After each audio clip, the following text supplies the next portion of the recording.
Hello and welcome back to the channel. At the moment it is -1, almost -2 outside. The trees have frosted over and there are some patches of icy mud on the roads, which has brought the question, can you drive your Boxster or convertible sports car in the winter? In short, yes you can. I know that a lot of people put their two-seater sports cars in the garage over the winter for a hibernation, but really, do you have to do that?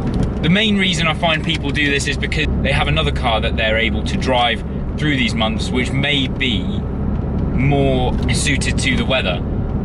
If you're in my situation, I don't have another car, so I have to drive this car during the winter. And is it something worth doing? The people that keep these cars in the garage probably save them for special occasions and to make it feel like more of an event of driving. Whereas I drive this car on a daily basis, so it has to be able to deal with any kind of weather that gets thrown at it, even if it is snow, ice, or cold sludgy mud that we do get in winter. Another reason why people might not drive their Porsches, BMWs, Mercedes, or any other two-seater drop top, or for that matter, is because they're sentimental over the car. They get great satisfaction from keeping the car immaculately clean, washing it every week, inside and out. As soon as they take it out for a drive, they might take it back home, give it another wash to wash off any of the dirt that they picked up on that drive, taking it out on a Saturday or a Sunday. Whereas I do use this car as my daily.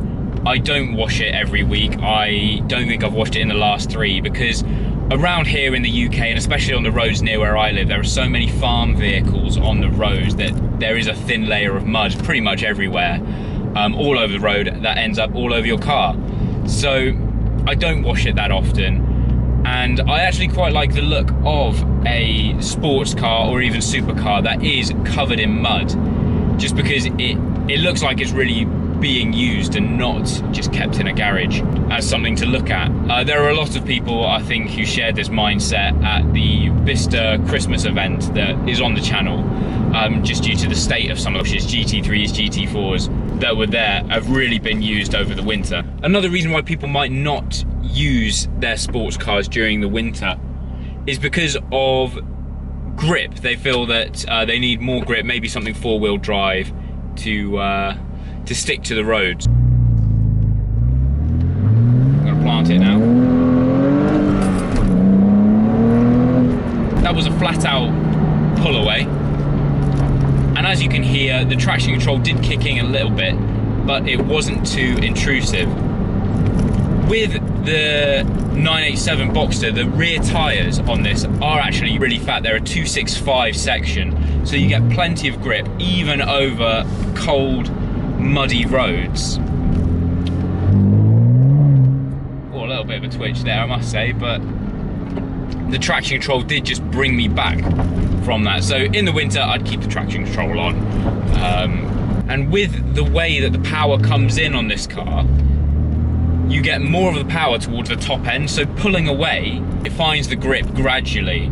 So you don't get these massive spikes of power that can send you out of control. It's all very linear, which is very nice to use in the winter, as I have had a 135i previously, which gives you a big boost of torque low down, which can upset the rear wheels, and that ended well. Again, another reason why you might not want to drive your drop top in the winter is because it's got this cloth roof. You feel it might get cold inside the cabin.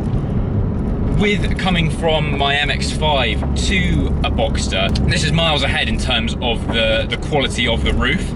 This roof is double lined and insulated, but from both the sound and the temperature. So it feels just as warm as a hardtop car. So having something that's a drop top, I wouldn't say is any reason not to drive it in the cold. It's -1 at the moment. I've got the heater on its middle section and I've not even got the fan going that much. The sun does come out every now and then for a quick 10 minutes, and when it does, that is exactly the reason why I bought a drop top, to enjoy some of the sun.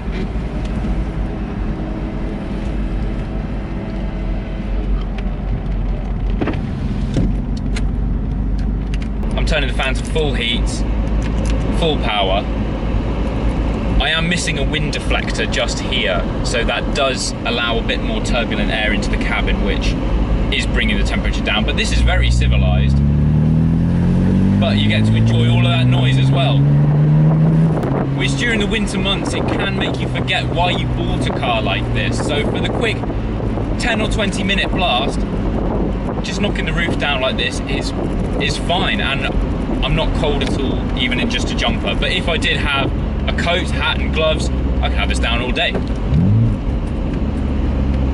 So there is absolutely no reason why you shouldn't be driving your Boxster in the winter and using it to its full potential.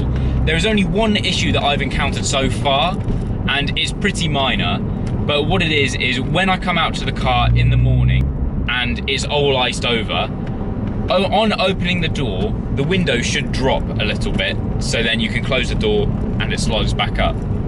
Sometimes when I open the door, because it's iced over, it doesn't come down, so then when I close it, it doesn't close properly, and I just have to wait for the car to warm up and melt all the ice on the window.